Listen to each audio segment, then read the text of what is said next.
Good afternoon. I'm Haley Ryan in the KWQC newsroom with your on-the-go headlines for Wednesday, January 14th. We now know the identity of the human remains found in Henry County, Illinois, almost 60 years ago. According to the Henry County Sheriff's Office, skeletal remains were found in rural Geneseo in October of 1966. Now, with the help of the DNA Doe Project, those remains have been identified as those of Ronald J. Cole of California. He went missing in 1965 when he was 19 years old. Cole's death is being investigated as a homicide. The DNA Doe Project says Cole was living with his half-brother, David Lefevre, who was previously named as the prime suspect in the case, but never charged. Tune in to the news this evening for more information on this development and to hear from the DNA Doe Project. One person is dead and two others were injured after a crash in Jackson County, Iowa yesterday afternoon. Jackson County officials got a 911 call about a single vehicle rollover crash on 33rd Street on the gravel road around 2 p.m., according to an Iowa State Patrol crash report. Officials say a vehicle was mowing the ditch when a truck tried to slow down and lost control. A 20-year-old and a 24-year-old were hurt and taken to the hospital, according to the crash report. The 20-year-old was flown to the University of Iowa hospitals and clinics. The name of the person who died has not been released at this time, pending family notification.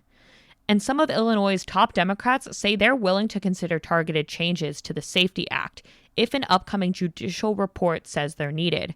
Capital News Illinois reports that Governor J.B. Pritzker and House Speaker Emanuel Chris Welch say the changes, if needed, would be narrow, despite Republicans wanting to see the law drastically overhauled.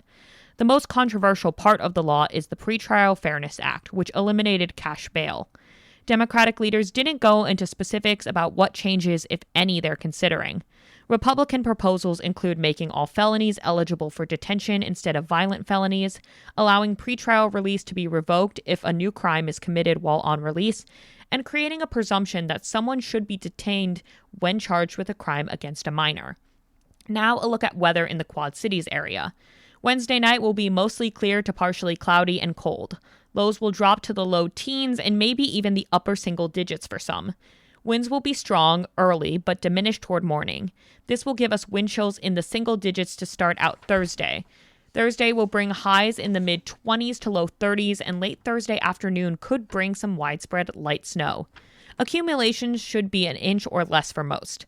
A few flakes will be possible through Friday as occasional snow showers continue. Highs will hit the low to mid-30s. And that wraps up your on-the-go headlines for Wednesday, January 14th. In the KWQC newsroom, I'm Haley Ryan.